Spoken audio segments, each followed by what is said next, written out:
Most people don't fail because they lack talent, opportunity, or even resources. They fail because fear stops them before they ever begin. It isn't failure that destroys dreams. It's the fear of it. Fear whispers all the reasons you shouldn't take a chance, shouldn't speak up, shouldn't try. It convinces you that staying safe is smarter than striving.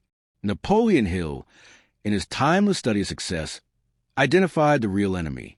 He called out 6 basic fears that haunt the human mind: the fear of poverty, the fear of criticism, the fear of ill health, the fear of losing someone you love, the fear of old age, and the fear of death.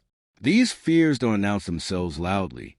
They operate quietly, like shadows in the background of your decision-making. They make you hesitate. They steal your voice. They create doubt and disguise it as logic. But fear isn't permanent. It's a habit of thought, and like any habit, it can be changed. Hill taught that fear is a state of mind, and states of mind can be reshaped through effort, intention, and repetition. When you understand that fear can be confronted and destroyed, you begin to reclaim power over your life. The challenge is not in pretending fear doesn't exist, but in refusing to let it decide the direction of your life.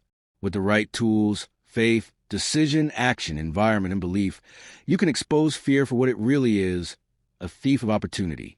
This journey isn't about becoming superhuman.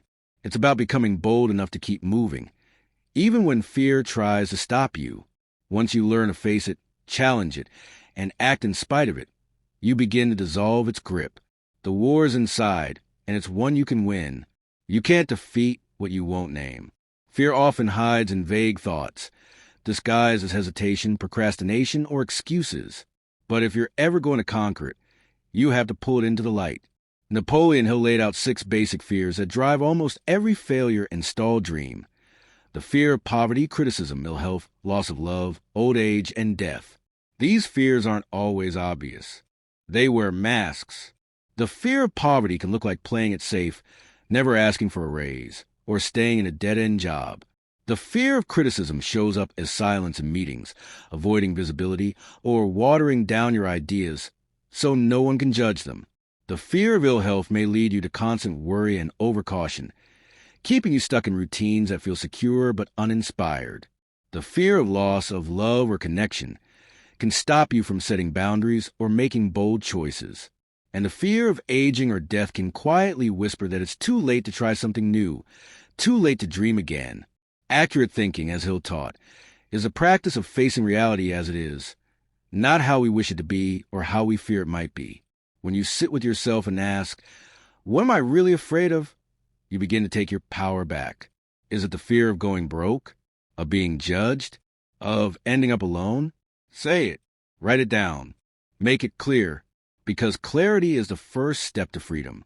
So many people stay stuck in lives they don't love simply because they've never taken the time or had the courage to admit what's really stopping them. Once you name the monster, you shrink it. You take it out of the dark. And in the light, it loses its power. You can't change what you won't confront. But once you do, everything starts to shift. Fear gains strength in stillness. The longer you wait, the louder it gets. Napoleon Hill warned of this trap often, pointing directly at procrastination and indecision as the twin pillars that support fear. He taught that fear rarely survives decisive action. But when you hesitate, when you sit with fear instead of stepping through it, it starts to take root. It begins whispering louder. You begin to believe its story. What started as a moment of uncertainty can become a lifetime of regret. Decision is the antidote. Hill said that successful people make decisions quickly and firmly, while those who fail to rise tend to waver endlessly. The moment you take action, any action, you disrupt fear's grip. The mind, once engaged in motion, has no room to nurture doubt. Think of the countless entrepreneurs, artists, and change makers who didn't wait to have it all figured out. They acted before they were ready. They understood that momentum matters more than perfection. Take Thomas Edison, Hill's example of perseverance.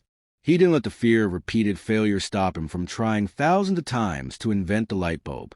He moved. He tested. He acted. Or think of someone like Sarah Blakely, who launched Spanx with no background in fashion or business. She didn't wait until she had the perfect plan. She saw the gap, believed in the idea, and stepped forward. That first action was the beginning of everything. The mind often stalls in the name of preparation, but what we call preparation is often fear in disguise. We want the plan to be bulletproof before we begin. We tell ourselves we're being responsible, but Hill knew better. Motion is what matters. You can't analyze your way to courage. You earn it by moving, especially when you're unsure. Fear hates movement. So the moment you move, you begin to win. Faith and fear cannot coexist in the same space for long. One will always drive out the other.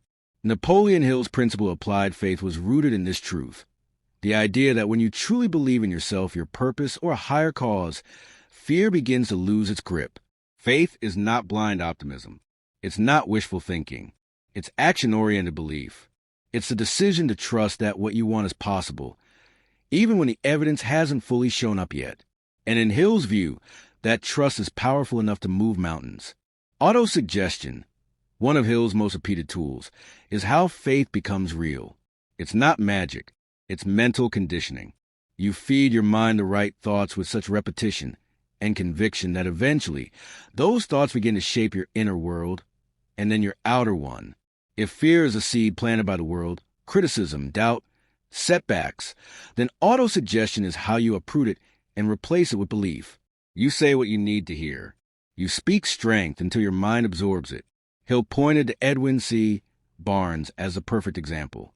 Barnes wanted to become a business partner of Thomas Edison, not an employee, but an equal. He had no money, no connections, nothing but faith in that outcome. He repeated the belief until it was all he knew. Years passed before it became real, but it did. That partnership was born not out of logic, but out of faith. Or look at Helen Keller, born deaf and blind. She had every reason to fear a life of limitation. But with the help of a devoted teacher and unwavering belief in her ability to learn, she rewrote her destiny. She became an author, a speaker, a force. Her life is proof that faith, once truly applied, can dismantle even the most overwhelming odds. Fear thrives in doubt and disbelief. Faith is how you starve it.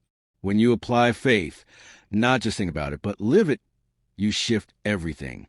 You stop asking if you're good enough. You stop waiting for permission. You step forward knowing that the bridge will appear. And that belief becomes your shield. It doesn't mean you'll never feel fear again, but it means fear will never have the final word. Fear is not innate. It's a habit formed by repeated thoughts and external messages that teach us to shrink from risk. We absorb fear from cautionary tales, from watching others hesitate, and from negative self-talk that convinces us we're not equipped to handle uncertainty. The good news is that if fear can be learned, it can also be unlearned. Napoleon Hill's self-confidence formula provides a roadmap for this transformation. By writing down your chief purpose in life, coupling it with a clear plan, and affirming your ability to follow that plan, you begin rewiring your mental pathways. This process shifts your mind's default from fear-based reasoning to confidence-driven action. Daily autosuggestion techniques act as the engine for this reprogramming. Each morning and evening, spend a few minutes in quiet focus, repeating affirmations that counter your specific fears. Speak them out loud with feeling. Declare, I am fearless in pursuing my dreams, or each challenge I face strengthens my resolve. Write these statements by hand to engage both mind and body. Visualize yourself acting without hesitation, fully embodying the courage you wish to inhabit. Emotion is a catalyst that embeds these new beliefs into your subconscious. To make this tangible, try an anti-fear script exercise today. Begin by listing your top 3 fears in simple terms. For example, I fear public speaking, or I fear financial instability. Beneath each, write an affirmation in the present tense that directly opposes a fear. I speak confidently before any audience, or I attract financial abundance. Add a brief sentence describing how you will act as if the affirmation is already true, perhaps by volunteering to give a short talk at a local event, or by reviewing your budget with positive expectation each week. Commit to reading this script aloud twice daily, first thing upon waking and last thing before sleep. Keep your tone firm and your posture strong. Over time, the repetition and emotional conviction will erode the old fear-based circuitry and replace it with a mindset geared toward growth and possibility. Gradually, you'll notice the inner voice of doubt growing faint, while a new internal champion steps forward, confident, resilient, and ready to challenge any obstacle. Napoleon Hill insisted that no one succeeds in isolation. His mastermind principle teaches that when two or more people come together in harmony around a common goal, they form a powerful third mind that multiplies each member's energy and ideas. Your closest circle becomes a feedback loop. If they're hopeful, courageous, and determined, you absorb that strength. If they're anxious, doubtful, and negative, you'll feel those same toxic vibes, slowly reinforcing your own fears without realizing it. That's why choosing your environment is as important as any personal ritual. Surround yourself with people who uplift, challenge, and embolden you. Those who celebrate your wins and push you through your doubts. These allies hold you accountable, point out blind spots, and remind you that failure is temporary. They speak in possibility, not excuses, and their confidence becomes contagious.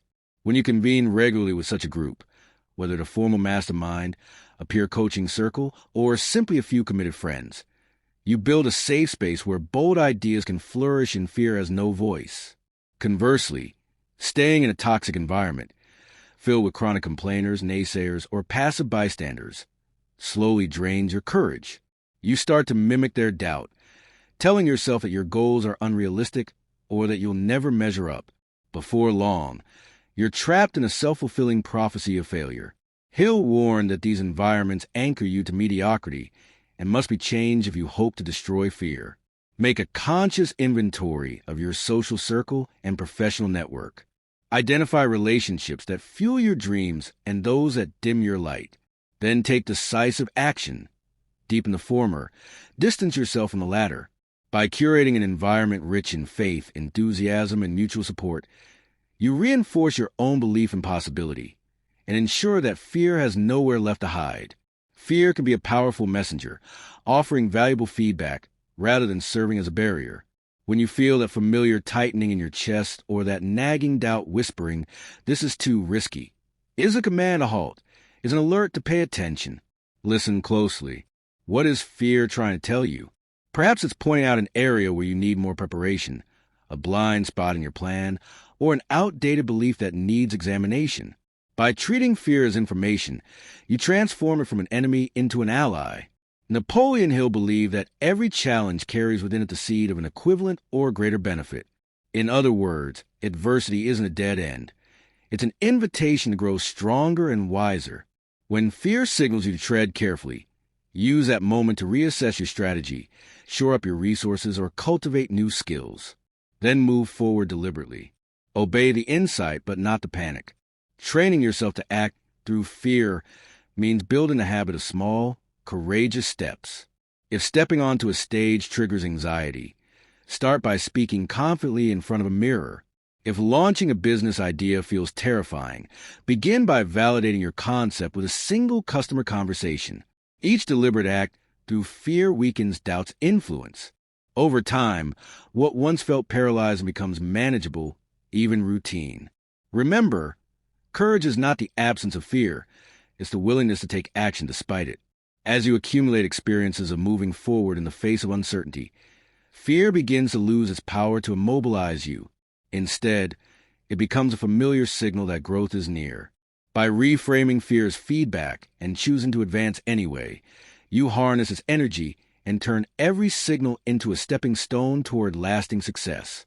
Becoming fearless is a daily practice where you identify your fears, confront them head-on, take decisive action to move beyond them, and reinforce your new beliefs through repetition and supportive environments. Each morning presents an opportunity to name whatever doubts linger in the background, to challenge them with honest self-reflection, and to act in spite of the trembling mind. With every step you take, momentum grows, and fear loses its grip. Surround yourself with voices that lift you up and scripts that affirm your courage. Make this a ritual. Write, speak, and live your anti-fear convictions. Don't wait for the perfect moment. Start now. The path to freedom begins in the mind and unfolds through consistent, brave choices. Remember Napoleon Hill's words. Fears are nothing more than a state of mind. Claim your power by practicing fearlessness daily and watch your life transform. Take ownership and let courage define your journey. If you found value in these insights inspired by Napoleon Hill, make sure to subscribe for more powerful lessons on mindset, wealth, and personal growth.